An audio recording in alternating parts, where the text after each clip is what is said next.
কত মানুষ জেলখানায় জীবিত আছে। আল্লামা দেলোয়ার হোসেন সাইদি যদি ইঞ্জেকশন করে সেদিন যদি না মারতো, আজকে সাইদি সাহেব জীবিত থাকলে বাংলাদেশে মাত্র যমুনার ওই পার একটা জনসভা, এই পার একটা জনসভা, দুই জনসভা করলে এমন কোনো মাঠ নাই সেখানে লোক ধরবে। কোরআন কার, আইন চলে কার?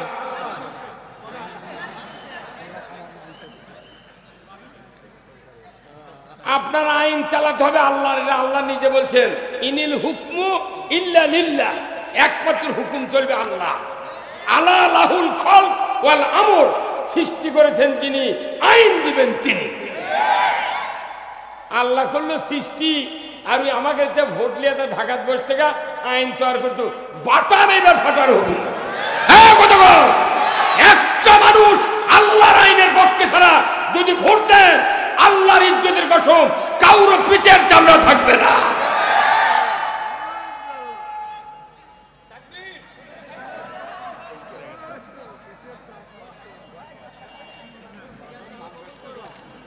ভাইরা আমার,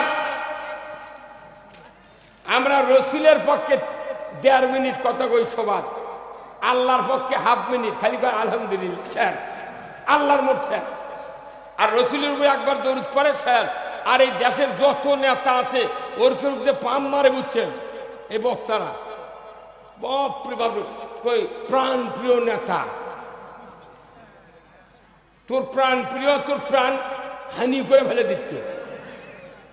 খবরদার, এদেশের মেম্বার থেকে শুরু করে প্রধানমন্ত্রী পর্যন্ত যদি যারা জনগণের ভোটে নির্বাচিত হন, এই নেতাগুলো যদি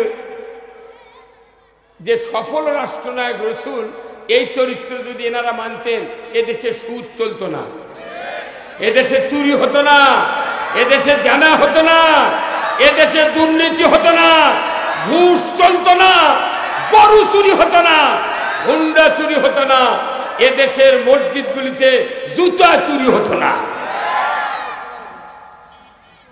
সংসদে কতবার গেল, এতই দল গেল, কোনদিন আল্লাহর আইন কায়েম করেনি। কথা কি? তাহলে আমরা একটাবার আল্লাহর আইন দেখতে চাই। 5 বছরের জন্য, বেশি দিন নয়, আমরা 16 বছরও নয়, 10 বছরও নয়, 5 বছরের জন্য এই বাংলাদেশ আপনাকে পত্তন দেওয়া লাগবে। আমাকে টাকাগুলো ফেরত দেওয়া লাগবে, আমরা 5 বছর খায় আসো। হ্যাঁ ভাই, কথা বল না, এই 5 বছর খায় আসো। 5 বছর পর যদি কেউ আসে, তাকে ছেড়ে দেবো, তোমার আল্লাহর আইন ভালো লাগলো না, তুমি আবার দেশটা নিয়ে যাও, আমরা রক্ষা করে শুয়ে থাকবো। কিন্তু ওদের টার্গেট আছে, আল্লাহর আইন যদি কায়েম হয়, জীবনে ক্ষমতা কেউ পাবে না। সেই জন্য আল্লাহর আইন কায়েমই হয়নি। যারা কায়েমের যোগ্য লোক তাদেরকে ফাঁসি দিয়ে মারলো। আজকে কত মানুষ জেলখানায় জীবিত আছে। আল্লামা দেলোয়ার হোসেন সাইদি যদি ইঞ্জেকশন করে সেদিন যদি না মারতো, আজকে সাইদি সাহেব জীবিত থাকলে বাংলাদেশে মাত্র যমুনার ওই পার একটা জনসভা, এই পার একটা জনসভা, দুই জনসভা করলে এমন কোনো মাঠ নাই সেখানে লোক ধরবে। ভারতের বুদ্ধিতে সাইদিক মারা হতো, এই কথা বল না, আজ হোক কাল হোক ভারতের মোদি ভারত থেকে পলাতে বাধ্য হবে। পৃথিবীতে পলানের রাজনীতি শুরু হবে। শ্রীলঙ্কার প্রধানমন্ত্রী আন্ডারপ্যান্ট ফিন্দে পেটন খাচ্ছে, বাংলাদেশের প্রধানমন্ত্রী পলে গেছে, ওর দলবল নেতা সহ। আর বাশার আল আসাদ সিরিয়ার, তাইও পলে গেছে। Today or tomorrow Tajikistan, সমরকন্দ, বোখারা, Ethiopia, এরপরে অস্ট্রেলিয়ার ভেতরে ইন্দোনেশিয়া আছে, তারপরে আপনার আফগানিস্তান আছে, ইরান আছে, ইরাক আছে, এরপরে পাকিস্তান। যদি ইমরান খান প্রধানমন্ত্রী হন আর এই বাংলাদেশে যদি ইসলাম বিজয় হয়, মোদি পালানের রাস্তা পাবে না। মোদির ট্যাং ভাঙ্গে সারা বাংলাদেশে 16 বছর মোদি যা ক্ষতি করছে, কিয়ামত পর্যন্ত এই ক্ষতি বাংলাদেশের পূরণ হবে না। আপনারা মনে করবেন না যে ভারত আমাকে উপকার করতে স্বাধীনের সময় লক্ষ লক্ষ পাথরের মূর্তি চুরি করে নিয়ে গেছে ওরা। আমি সেদিনকে আপনার লালমনিরহাট মাহফিলে গেছিলাম, তাজহাট, রংপুর তাজহাটে গেছিলাম জমিদার বাড়ি। তা আমি বললাম, ভাই এগুলো পাথরের মূর্তি তো বহু দাম, এগুলো তো একবার চুম্বুক করছে। হুজুর এটি বহু আছিল, ট্রাকে ট্রাকে নিয়ে গেছে। আর ওরা করছে আমরা বাংলাদেশে সাহায্য করছি। আহা হা, ওরা যা লুট করেছে, এই বাংলাদেশের সম্পত্তি ভারতত না যেত, ওরা একদিন ফকির নিয়ে ভিক্ষা করত। মাত্র এক ট্রাক পেঁয়াজ দিয়ে আমাকে শুনে প্রচুর দিছি, তুই এক ট্রাক পেঁয়াজ দিছু আর বাংলাদেশে আমার ইলসে পালো না, মুঠ ইলসে মুদিক খিলেলু। হ্যাঁ কথা বলে গা, পেঁয়াজ দিয়ে ইলসে পাওয়া যাবে? পেঁয়াজের দাম কয় টাকা, ইলসা ওটি কম দামে দিয়ে বাংলাদেশের মানুষ 2200 টাকা কেজি ইলসা খিলে চাচ্ছি না। ওই দিন ভুলে যা, আর বাংলাদেশে পাও দিতে পারবে না। ফোন করছে, আমি নিকটে আছি, শর্ট করে ঢুকে পড়বো, আসিস না গায়? তুই বাপের বাড়িতে আসবি, তুই কে মানা করবি? তুই শর্ট করে ঢুকতু, ফট করে আয়না ঘরে ঢুকে দেবো, তোর বাটাম ফাটাবো। যারা রাজনীতি করে, আওয়ামী লীগ হোক, বিএনপি হোক, জাতীয় পার্টি, জাসদ, জামাত, তবলিগ, তবলিগ তো রাজনীতি করে না। এবারে না বোঝা গেল ওরা রাজনীতি করছে, কথা বলে রে। এই সেদিনকে মারামারি লেখা বোঝা গেল এরা না মরদ মানুষ হচ্ছে। যারা রাজনীতি করে এরা পুরুষ মানুষ, আর যারা রাজনীতি করে না এরা হিজড়ে। হ্যাঁ এরা হিজড়ে, এরা দেশেরও ভালো চায় না, নিজেরও ভালো চায় না, জাতিরও কল্যাণ চায় না। যে দলই করুক, ওই রাজনীতি বুঝেছে এর দাম অনেক বেশি। আর হুজুর যদি কয় হয় হুজুর কোন দল করেন, কয় আমি দল করি না, তুই কোন দলের? মেলা হুজুর আছে মসজিদে ইমামতি করে, মাদ্রাসার চাকরি করে, কয় হুজুর আমি কোনো দলত নেই। তাহলে এই তো বিপদ আর বেশি। আল্লাহ রসুল বলছেন কিয়ামতের দিন আমার উম্মতের ভেতরে ৭৩টা কাতার হবে। কয় কাতার? তারই এক কাতার যাবে জান্নাতে, আর ৭২ কাতার যাবে জাহান্নামে। যারা জাহান্নামে গেল এরাও কোনো নবীর উম্মত হয়ে গেল। তাহলে যারা দুনিয়ার দল করলো না এরা নবীর উম্মত হওয়ার পারলো না। কথা বলে রে, তেরকে কোনটি থমো? এরকে টুপি জুব্বা দাঁড়িয়ে যখন জুম্মার যায় মনে জিবরাইল খালু যাচ্ছে। এরপর আগে বাতাম ফাটাবি আল্লাহ কিয়ামতের দিন। তুই এত বড় মুন্সি হয়েছিল, তুই নামাজ পড়লু, খুতবা পড়লু, খুতবাত কি কথা ছিল তুই তো একবার মানুষকে বুঝাসনি, এর জন্য তোর শাস্তি। সানি খুতবা মসজিদে তেলাওয়াত হয়, খুতবাতুল আহকাম পড়া হয় না? এখানে রসুলের মুখের বক্তব্য ইমামের মুখ দিয়ে বাড়ায়। বক্তব্যটা কি? খায়রুল কুরুনি কারনি সুম্মাল্লাযীনা ইয়ালুনাহুম সুম্মাল্লাযীনা ইয়ালুনাহুম। এটা রসুলের মুখের বক্তব্য। রসুল নিজে বলছেন, উনি 10 বছর ইমামতি করছেন মসজিদে নববীতে। উনি বলছেন খায়রুল কুরুনি কারনি, আমার যুগ সেরা যুগ, আমার যুগ সোনার যুগ। আল্লাহু আকবার। তাহলে এটা রসুলের পক্ষে কওয়া সাজিছে। কারণ কি? উনি ছিলেন প্রধানমন্ত্রী, দেশে সুদ চলেনি, ঘুষ চলেনি, জানা চলেনি, চুরি নাই, ছিনতাই নাই, রাহাজানি নাই, হাইজাক নাই, ঘুষ নাই, কোনো নারী ধর্ষণ নাই, কিচ্ছু নাই। ওনার পক্ষে কথা বলা সাজিছে। কথা ঠিক কিনা? এই মুরব্বী, এই মুরব্বী, এই মুরব্বী কি আছে? আপনি এদিক শোনেন, ওই দিক কি টাকা নামনে যাই আছে আসুক, কথা সব বোঝা লাগবে। কথা ঠিক কিনা? তাহলে খায়রুল কুরুনি রসুল বলছেন, তার বলাটা ঠিক। কিন্তু এই কথাটা আমাকে মসজিদের ইমাম বারবার বলিচ্ছে, কিন্তু দেখা যাচ্ছে একটা মুসল্লি, একটা মুতাল্লি, একটা কমিটির লোক কোনোদিন প্রতিবাদ করলো না। হুজুর আপনি বারবার বলতেছেন খায়রুল কুরুনি কারনি, রসুলের ভাষা আমার যুগ সোনার যুগ, আপনার এই যুগ কি সোনার যুগ হতে? আপনি যে যুগে ইমামতি করছেন, আপনার মসজিদ 15.5 মানুষ সুদের সাথে জড়িত। হ্যাঁ কতবার? একটা করে গ্রামে বাংলাদেশে 15.5 মানুষ কিস্তির সাথে জড়িত। এটা যে 1 নম্বর। আপনি যে মসজিদে ইমামতি করছেন সেই মসজিদে জুতাও চুরি হয়, হয়তো হয় না? সমাজে জানা চলে, চুরি চলে, ছিনতাই চলে, ইয়াবা চলে, গাঁজা চলে, অন্যায় অপকর্ম সব চলে। আপনি কেন সোনার যুগের কথা বলেন? আপনার যুগ তো সোনার নয়, আপনার যুগ হলো লোহার যুগ। লোহা দিয়ে গুলি বানাও আর মুখত গুলি করো। হ্যাঁ কতবার?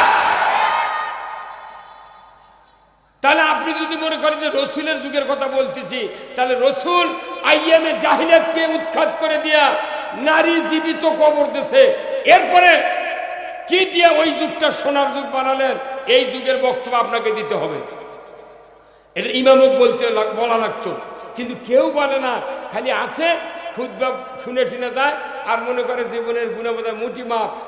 খুতবা শুনে লাভ নাই। দেশে যে অন্যায় হয়, আপনার খুতবা শুনে দেশে শান্তি কায়েম হবে না। তাহলে রসুল আজ থেকে জাহিলিয়াত মূর্খের অন্ধকার যুগ সোনায় পরিণত করেছিলেন কি দিয়ে? কি দিয়ে? কোন?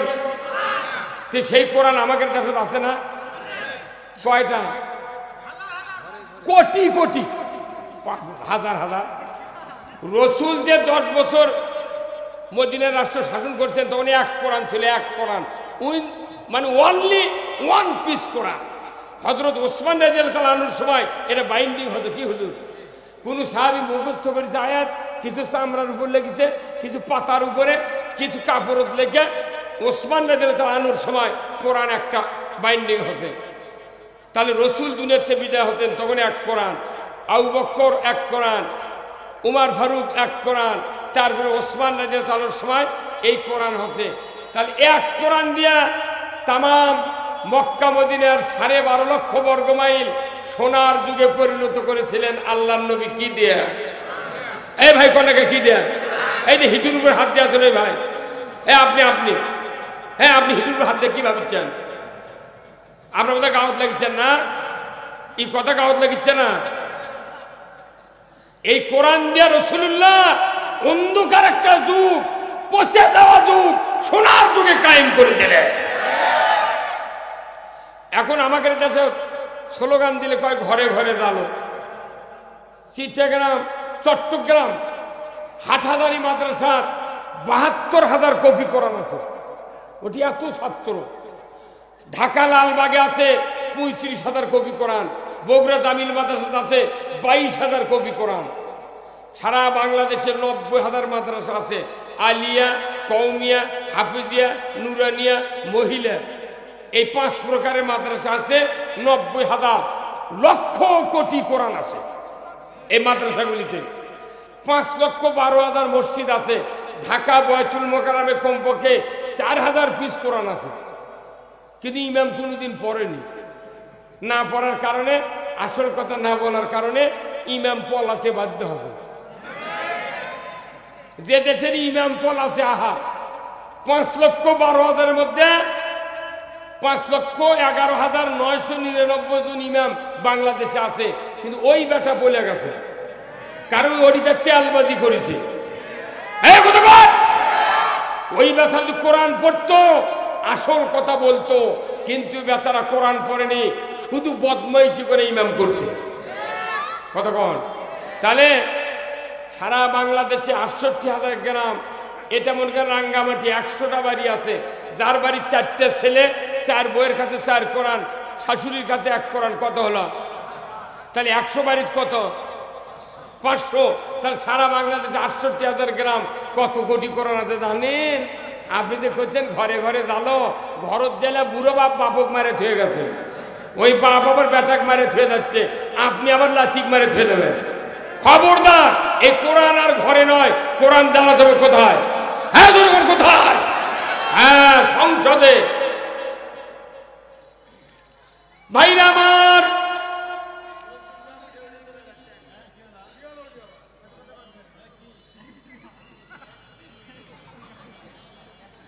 কোরআনুল কারীম আজ থেকে ১,৫০০ বছর আগে আল্লাহর নবীর কাছে নাজিল করা হয়েছে। গারে হীরা, জমিনের ২৫০০ ফিট উঁচু জায়গায় জাবালে নূর হীরা গুহার ভিতরে কোরআন নাজিল করা হয়েছে। আল্লাহর নবীর কাছে সূরা আলাকের ৫ আয়াত, ১ নম্বর আয়াত, ইকরা বিসমি রাব্বিকাল্লাযী খলাক। পর মুহাম্মদ সৃষ্টিকর্তা রবের নামে। আল্লাহ তাআলা দাড়ির কথা বললেন না প্রথমে, টুপির কথা বললেন না, মসজিদের কথা নয়, মাদ্রাসার কথা নয়, হজ উমরার কথা নয়, কুরবানির কথা নয়, দান খয়রাতের কথা নয়, কোনো বিষয় বললেন না। উনি সর্বপ্রথম বললেন ইকরা বিসমি রাব্বিকাল্লাযী খলাক। মুহাম্মদ আপনি পড়ুন সৃষ্টিকর্তা রবের নামে। ধরে বলুন ঠিক কিনা? আগে পড়ার আয়াত, আগে হলো শিক্ষা ডিপার্টমেন্টের আয়াত। যদি কোন আল্লাহু আকবার। কোরআন পড়া মানে কি? আল্লাহর কথা পড়া মানে কি? নিজে পড়তে হবে, অর্থ বুঝতে হবে, মানুষকে বুঝাতে হবে, মানুষকে উদ্বুদ্ধ করতে হবে কোরআন মানার জন্য। এই কথাগুলি সব ইকরা বিসমি রাব্বিকাল্লাযী খলাকের ভেতর রয়েছে। ধরে বলুন ঠিক কিনা? আমার নবী বললেন আল্লাহর এই কথাকে এত শক্তিশালী করলেন রাসূল হাদিস দিয়া, তলাবুল ইলমে ফরিদাতুন আলা কুল্লি মুসলিমিন ওয়া মুসলিমাত। প্রত্যেক নর নারীর উপর কোরআনের জ্ঞান অর্জন করা ফরজ। প্রত্যেক নর নারীর উপর কোরআনের জ্ঞান অর্জন করা কি ফরজ। তাহলে বাংলাদেশের মানুষ সূরা ফাতিহার মানে জানে না ৯৫% জন। হ্যাঁ, তাহলে যে জাতি সূরা ফাতিহার মানে জানে না, মসজিদের মুতাল্লি ৩০ বছর হলে আছে, এই দোয়া কুনুত মুখস্থ জানে না। এই কথা বল না, এখনো বিবাহের ফরজ কয়টা ধরলে মানুষ কর পারে না। হ্যাঁ, বিয়ের ফরজ কয়টা? না, খালি বিয়ে করে কবুল আলমদের পালসার মারিচ্ছেন। বাংলাদেশের মানুষ মসজিদগুলি তৈরি করেছে আমরা, কিন্তু যোগ্য ইমামকে নিয়োগ দিতে পারি না। ইমামগুলো মসজিদে ইমামতি করছে শুধু মোতাল্লি ক্যাশিয়ারের ভয়ে। যদি ঠিক মতো কথা কয় ওনারা, মোতাল্লি সামনে বসে থেকে গলা খাকার দেয়। ইমাম চিন্তা করে এটা তো মোতাল্লির গলা, ওই দিক যখনই তাকায় চোখ দিয়ে কয় কি করছো। হ্যাঁ, যাই যখন ক্ষমতার যায় সেই দলের নেতারা স্কুলের সভাপতি, মসজিদের সভাপতি, পায়খানারও সভাপতি।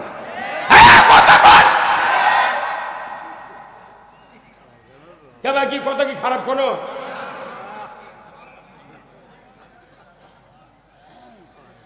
ভাইরা আমার, আপনাদের মাথায় ব্রেন যদি থাকে আমার কথা বুঝতে পারবেন। আমি আপনাদেরকে বলতে চাই, এত বক্তব্য, এত মাদ্রাসা, এত মানুষের তাফসীর, এত মসজিদে ওয়াজ, এত দান খয়রাত, এত দাড়ি টুপি জুব্বা, তারপরে বলুন তো বাংলাদেশে নামাজি বেশি না বেনামাজি বেশি? কি হলো? তাহলে আপনাকে অবশ্যই বাড়ি বাড়ি ২-৩ জন ৪ জন করে বেনামাজি নাই। তাহলে এরকম নামাজি না বানিয়ে আমরা লস খাচ্ছি। আপনার লস, আমার লস। আমার ছেলে যদি নামাজ না পড়ে আমার লস, আপনাদের বেটারা যদি নামাজ না পড়ে আপনাদের লস। তাহলে এই লস পূরণ করবি কে? এই নামাজি বানানোর দায়িত্ব কার?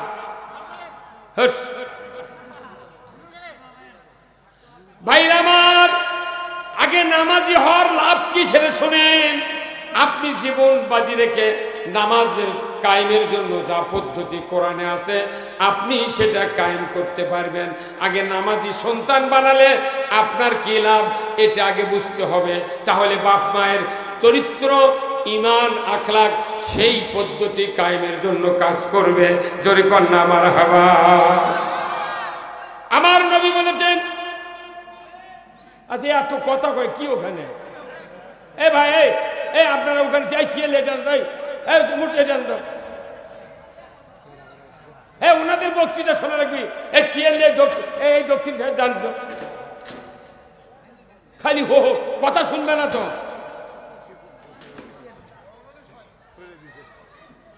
সরিয়ে দিন, ওদেরকে এখানে আনা লাগবে।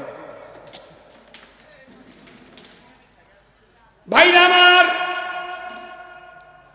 আপনার সন্তান যদি নামাজি হয়, মুত্তাকি হয়, রসুল প্রেমিক হয়, আমার রসুল বলেছেন কোন মানুষের যদি একটা সন্তান ইমানদার হয়, মুত্তাকি হয়, নামাজি হয়, দাওরা পাস করা লাগবে শর্ত নাই, হাফেজ হওয়া লাগবে শর্ত নাই, কামিল পাস করা লাগবে শর্ত নাই, বক্তা হওয়া লাগবে, খতিব হওয়া লাগবে, এটা শর্ত নয়। আমার আল্লাহর নবী বলেছেন একজনের ছেলে যদি মুত্তাকি হয়, নামাজি হয়, পরহেজগার হয়, আমার আল্লাহর নবী বলেছেন এই সন্তান মা বাবার কবরের পাশে যাবে, বিসমিল্লাহ সহ একবার সূরা ফাতিহা পড়বে, আর একবার বিসমিল্লাহ সহ সূরা ইখলাস পড়বে। রসুল বলেছেন একবার সূরা ইখলাস পড়ার সাথে সাথে 10 পারা কোরআন খতমের সওয়াব আল্লাহ তাআলা দিয়ে দেয়। একবার পড়লে কয় পারা? 2 বার পড়লে, 3 বার পড়লে। আমার নবী বলেছেন একজন নামাজি সন্তান 3 বার বিসমিল্লাহ সহ সূরা ইখলাস পাঠ করলো, সূরা ফাতিহা পাঠ করলো, মা বাবার কবরের পাশে দাঁড়ায়া একবার বলবে রব্বির হামহুমা কামা রব্বায়ানি সগীরা। একবার বলার সাথে সাথে আমার রসুল বলেছেন ওই পিতামাতার কবরের আযাব আল্লাহ তাআলা 40 দিনের জন্য মাফ করে দেয়। কয় দিনের জন্য? তাহলে এই যে বেটাগুলো নামাজি হচ্ছে না, তার লস ওই সরকারের না আমাকে? তাহলে আমাকেও দুদক দিচ্ছে সরকার। তার কারণ সরকারের দায়িত্ব ছিল নামাজ কায়েম করা, উনি নামাজ কায়েম না করে বলছে আমরাও মরমু ওরকম মারব।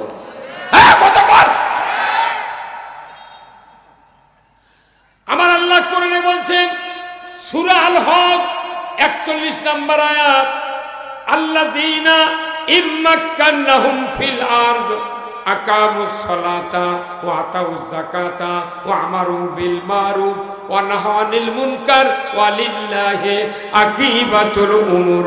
জোরে কন্না মারহাবা। আল্লাহ বলেছেন মুসলমান যদি তুমি কোন দেশের প্রধানমন্ত্রী হও, সরকার হও, রাষ্ট্রপতি হও, ভূখণ্ডের দায়িত্ব পাও, তুমি 4টা আইন চালু করবে। জোরে কোন কয় আইন? 1 নম্বর নামাজ কায়েমের আইন, 2 নম্বর যাকাত আদায়ের আইন, 3 নম্বর ন্যায়ের আদেশ, 4র্থ নম্বর অন্যায়ের নিষেধ। এই 4টা দফা মুসলমান যদি প্রধানমন্ত্রী হয় তাকে আল্লাহ তাগিদ দিয়েছেন তুমি এই 4টা আইন চালু করবে, কারণ ওয়ালিল্লাহিল উমুর।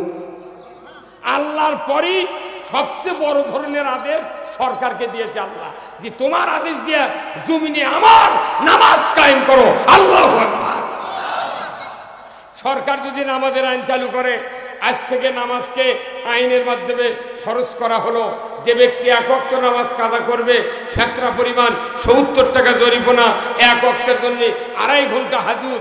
ইমাম সাহেব, মুয়াজ্জিন সাহেব, আপনাদেরকে দায়িত্ব দেওয়া হলো আগামীকাল বেনামাজির তালিকা সকাল 8টার মধ্যে ধনুর থানার ওসির কাছে দিয়ে দেন। না আজান হওয়া লাগবে না, রাত 3টার সময় বেনামাজির বাপ মাও বেনামাজির বউ ডাকে তুলবি, ওটো তুমি কি জরিমানা দিবার পারবে? ডেলি 420 টাকা। ডেলি কি 15 ঘন্টা হাজুত খেতে পারবে? যদি পারো আর দিবার পারো জরিমানা, শুয়ে থাকো। আর যদি না পারো ওযু করে মুয়াজ্জিনক ডাকলে জুম্মা যায়। এটা আল্লাহর আইন। এই আইন কায়েম না করা পর্যন্ত পৃথিবীতে 1 ইঞ্চি জায়গা নামাজ কায়েম হতে পারে না। মেলা বুড়া বুড়া মানুষ নামাজ পড়ে না। বাংলাদেশে জুমার দিনে যত মানুষ মসজিদে যায়, এই মানুষগুলা 10 আনা মানুষ খালি শুক্রবারে নামাজ পড়ে।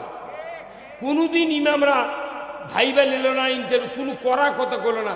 ভাই আপনারা যারা আসছেন কারা কারা 5 ওয়াক্ত নামাজ পড়েন হাত তোলেন তো। তখন হাত তুললো 200 জন, আপনাকে তুলবের কইনি। মসজিদে মসজিদে ইমাম কোনদিন কষা যে আপনার হাত তুলেন তো, কে কে 5 ওয়াক্ত নামাজ পড়েন?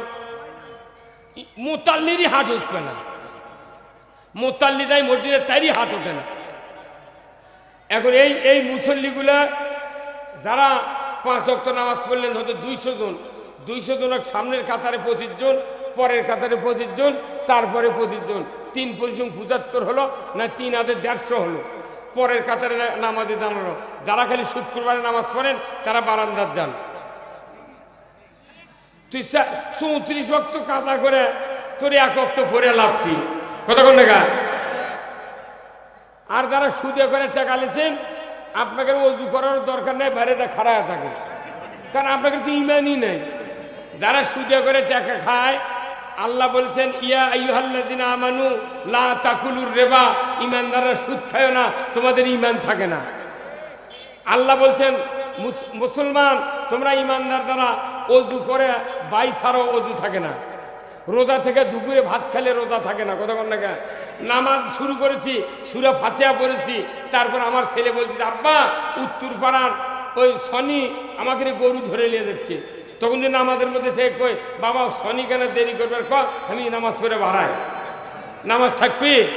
তাহলে আপনি নামাজ ভঙ্গের কারণ জানলেন, রোজা ভঙ্গের কারণ জানলেন, ওযু ভঙ্গের কারণ জানলেন। ঈমান ভাঙ্গে গেছে কবে? তা তুমি মাঝে ঘুরতে যান, কে বুদ্ধি দিয়েছে? আল্লাহর নবীরা সকল কিছুর আগে আগে ইসলামী রাষ্ট্র কায়েম করেছেন। এমনি সুলাইমান নবী বাদশাহী করেনি, রাসূলুল্লাহ এমনি প্রেসিডেন্টগিরি করেনি, এমনি বাড়ির মধ্যে ঘরের মধ্যে বসে থেকে সুবহানাল্লাহ সুবহানাল্লাহ করলে নবীর দাঁত ভাঙলো না। হ্যাঁ কথা বলে না। আর এই দেশ 54 বছর ভোট দিয়ে দিয়ে আমরা সরকার বানাচ্ছি, একটা সরকার ইসলামের পক্ষে কথা বলে না, আইন প্রণয়ন করে না। কথা ঠিক কিনা? তাহলে সরকারগুলি যদি নামাজ কায়েম করতো, আমাদের সোনার টুকরা যুবকগুলো কি নামাজ পড়তো না? হ্যাঁ, আচ্ছা ঔষধের যদি ডেট এক্সপায়ার হয়ে যায়, এই ঔষধ খালি অসুখ ভালো হয় না বাড়ে? কথা কনে মারে বাড়ে না? আল্লাহ একটা ডেট দিয়ে দিয়েছে, 7 থেকে শুরু, 10 হলো এক্সপায়ারি ডেট। 10-এর পরে যারা নামাজ না পড়বি এরকে ডেট কি হয়ে গেছে? হ্যাঁ, ডেট এক্সপায়ার হয়ে গেছে। এখন এই ডেট লেগেছে পাউরুটির পলিথিনের মধ্যে। ছি ছি ছি ছি, পাউরুটি বুঝাচ্ছে তুই এই তারিখে জন্মছু, এই তারিখে তো খাওয়া লাগবি, এরপর খাওয়া হবে না। আর ই আশরাফুল মাখলুকাত 10 বছর থেকে নামাজ ফরজ, 62 তো নামাজ ধরেনি। তাহলে ডেট এক্সপায়ারের ওষুধ খেলে যেরকম উপকারের চেয়ে ক্ষতি বেশি হয়, সমাজে বেশিরভাগ লোক ডেট এক্সপায়ারের মানুষ বেশি আছে। সেই জন্য তো এই দেশে অন্যায় অপকর্ম হচ্ছে। বক্তৃতা দিয়ে এইগুলি বাঁচান সম্ভব নয়। এই যুবক ভাই কোন টাকা এটা বানাতে হবে। আপনার বাড়ির যুবক ছেলে সে যদি নামাজি হয়, আপনার কবরের পাশে দোয়া করবে, 40 দিন কবরে আযাব আল্লাহ মাফ করে দেবে। 39 দিন পর আবার দোয়া করবি, তাহলে আবার 40 দিন, তাহলে আপনার কবর তো আযাবই হলো না। এই ফর্মুলাতে আল্লাহ রসুল বলছেন যে 3টা কাজ কিয়ামত পর্যন্ত জারি থাকবে। তার 3 নম্বর কাজ হলো আওয়ালাদুন সালেহ ইয়াদুলাহু, যে সন্তানের 2 হাত ভালো, এর দ্বারা তুমি কিয়ামত পর্যন্ত কবরে সওয়াব পাবে। ধরে কোন মারহাবা। কি ঠিক না? নিজের সন্তানগুলিকে নামাজে বানান লাগবে, তাহলে আপনি মরে শান্তি পাবেন, আমিও মরে শান্তি পাবো। আবার এই সন্তানগুলির মধ্যে যারা হাফেজ হবে, কারি হবে, মৌলবি হবে, তারা যদি বাপের জানাজা করে, মায়ের জানাজা করে, যদি 1 ফোঁটা চোখের পানি জানাজার ময়দানে যদি ফেলাতে পারে, রসুল বলছেন কিয়ামত পর্যন্ত এই হাফেজ আলিমের বাবার এবং মায়ের তামাম জীবনের গুনাহ খাটনিতে আল্লাহ মাফ করে। তাহলে এইরকম সন্তান না হবে না, খালি কেজি দিয়ে পড়াচ্ছে, কেজি দিয়ে বেজি বানাচ্ছে, 22 বছর পড়াচ্ছে, বেজির লাগান হাঁস ধরবি আর খাবি। যার মরার পর নিজের সন্তান জানাজা করার নাই, এর সমান ভিক্ষুক পৃথিবীর নেই। বাপ রে বাপ, আমার বেটা ওসি, আর একজন ইঞ্জিনিয়ার, আর একজন মেডিকেল অফিসার, ওগুলো ধুইয়া খা। আপনার সন্তান হাফেজ হবে, আপনার মারা যাওয়ার পর কবরের পাশে দাঁড়াবে। দাফন হয়ে গেছে, পরের দিন থেকে কবরের পাশে দাঁড়াবে। রসুল মিশকাত শরীফের হাদিসে বলছেন, যদি কোনো হাফেজ সন্তান আলেম বেটা মা বাবার কবরের পাশে দাঁড়িয়ে সূরা ইয়াসিন 41 দিন রেগুলার তেলাওয়াত করে, ওই পিতামাতার কবরে আযাব কিয়ামত পর্যন্ত আল্লাহ মাফ করে দেন। তাহলে এই সন্তান বানানোর জন্য আমরা চেষ্টা করছি রাষ্ট্রীয়ভাবে। আর আপনারা করছেন যে না দেখি বুঝি, এইবার তো হবে না, আর একবার দেখি। উনি বোধহয় বাইচে থাকবি, মেলা মাঝে ভোট চালে কয় কয় হুজুর এইবার না আসতে পারে, তুই কতদিন মরবু কত আগে। দেশের যে পরিবেশ আল্লাহ করে দিছে, এর উপর পরিবেশ ভালো কোনোদিন আর পাওয়া যাবে না। কতক্ষণ দেখা